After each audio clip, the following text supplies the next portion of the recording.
Do clients that buy your lower end product ever trade up to your higher priced pieces? Okay, I'm going to talk about this from 30 plus years of experience. And I've seen this taught many times that we want to put out small pieces of our product to hook people in so that people will buy something small of us in the hope that they're going to trade up and buy one of our more expensive pieces. But I want to tell you that I have not found that this works, and it's actually the other way around. So as a jeweler selling silver, gold, platinum work with production work that is lower priced to my higher one-off pieces, the concept behind that would be to sell one of my smaller silver production pieces, and eventually somebody will become a custom client or buy a higher end piece.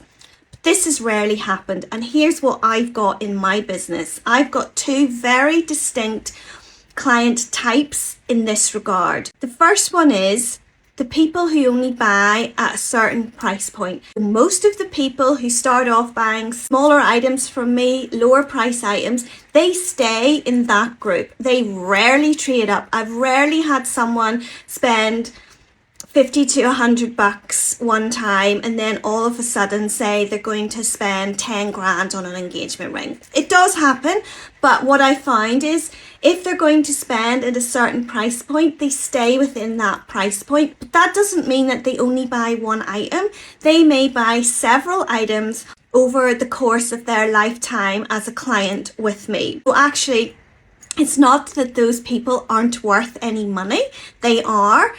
They're just in a different price category. On the other hand, what I have found is that those clients that come to me for a higher priced piece, typically a commission piece, custom piece, bespoke piece, whatever you want to call it, those clients that are already at the higher end of the market, they are typically coming to me for something for themselves. They're celebrating something, they want a piece made, and those clients have all traded down. And what I mean by that is they buy something for themselves, the commission piece, whatever it is, and then when it comes to times whenever they need gifts, typically for their children or grandchildren, that's when they buy my lower end pieces. Or it may even be for themselves. Maybe they start to collect one of the collections, but they have started at the higher price point.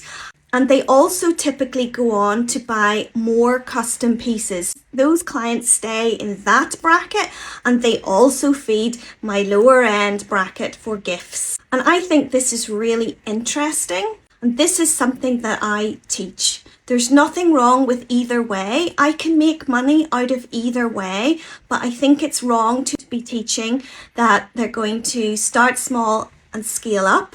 It's more likely that they're going to start high and scale down. What do you think about that? I'd love to know your opinions. Perhaps you find the opposite to me. Let's discuss it in the comments.